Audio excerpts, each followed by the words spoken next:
Hello beautiful people, you're welcome or welcome back to my channel. This is the Bell Makeovers. Just in case you want simple gele styles or you don't know how to tie gele and you just really need to tie something fast, then this video is for you. Before we begin, if you've not subscribed to my channel, please subscribe now. Thank you. For the first style, I'll fold the gele into two halves with one side a bit longer than the other side, and then I'll make pleats with my hands, either 3 or 4. This is what I'll place on my head that will form the base of my gele. Then I'll try to arrange the pleats all the way to the back before crossing it. If it's possible for you to make the pleats long enough to reach the back before you even place it on your head, that will be advisable so that it won't stress you trying to arrange the pleats on your head. So this is me just trying to arrange all the pleats and to make sure that the spacing in between the pleats are as equal as possible before I go ahead to cross it at the back. When I'm satisfied with the arrangement, then I'll push it back to show my hairline a bit. I like to push back my gele before tying because sometimes you can tie your gele too tight that when you're trying to move it back, it cleans your foundation or your makeup on your face. So I prefer to move it back before it gets tight. Once I've crossed it at the back, then I start to twist what is left of the gele on both sides. Once I'm done twisting one side, I'll secure it with my chain so it doesn't unravel while I go to twist the other side. Once you finish twisting them, this is where your creativity comes in. You can decide to place them on your head like that without anything else. Just take it all the way to the back and tie it or secure with pins. Or you can do it the way I did mine. I took the shorter side up first, then I brought the longer side and crossed it over it, and I continued the twisting all the way to the back and secured it with pins. Because I'm not seeing the back, I just used my imagination to know where the pins are supposed to go into, and I used enough pins to secure it to make sure that the gele doesn't fall off. Once I'm done securing with pins to my satisfaction, I move on to the other half of the gele that is left on my head. So because we used the shorter side, what we have left is not much.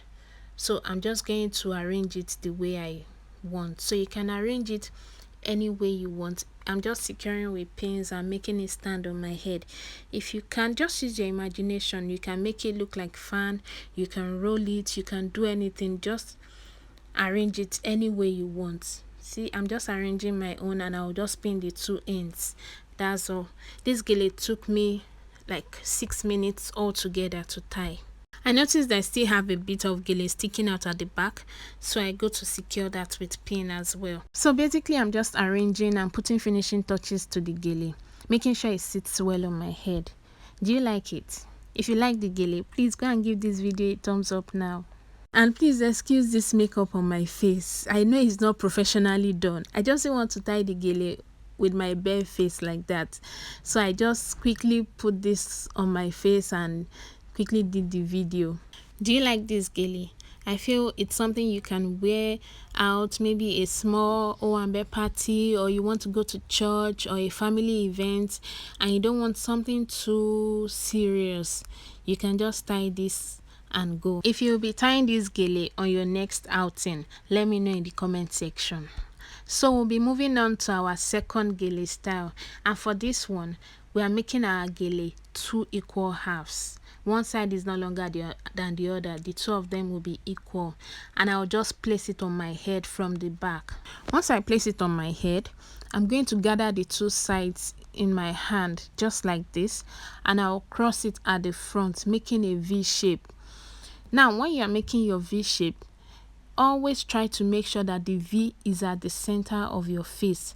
If you are not sure, measure it with your nose. It should be on the same line with the bridge of your nose. Try to make sure that the V is right at the center of your face so it doesn't look weird. After making sure that my V is in the right place, I'll cross the gele and then make another twist.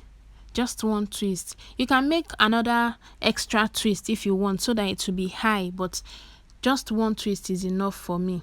And I'll make sure that the front is neat before I proceed to doing the rest. So this gele, we are not aiming for perfection like a professionally tied gele. So I'll just be arranging it just for it to look neat, not necessarily pleated like our regular gele that we go to tie outside. One more thing, when you are crossing it at the front, when you want to make your twist, make sure it is as firm as possible, as tight as you would want the gele to be when you finish tying it. Make it that firm when you are crossing it. So after using my chin to hold one side, I'll just arrange the second side just the way I'm doing now. Once I'm done with that side, I'll take it to the back, but I won't pull too tight so that it doesn't affect the twist I made on top. If I pull it too tight, the twist will get flat. You can see I tried to use my hand to push it back up while I was arranging that side. So I'll go ahead to also arrange the second side and then cross it at the back. I'm not tying. If I tie it, I'll be pulling my twist and it's going to get flat. So I'm just crossing and twisting it at the back, and then I will secure with pins. As usual, you secure with as much pins as necessary so that your gele doesn't unravel. If you have any gele style in mind that you would like me to tie on this channel, please send them to my DM on Instagram at the Belle Makeovers. These are some of the ones that have been requested. If you have any other style, you can send them to me and I will recreate them on this channel. I hope you love the outcome of this gele. Which one do you prefer between the two of them, the first one or the second one? Let me know in the comment section, please. Thank you so much for watching. I hope you were able to learn a thing or two. Let me know what you think in the comment section, and if you've not subscribed to my channel, please subscribe now. Thank you. I'll see you in my next video. Bye.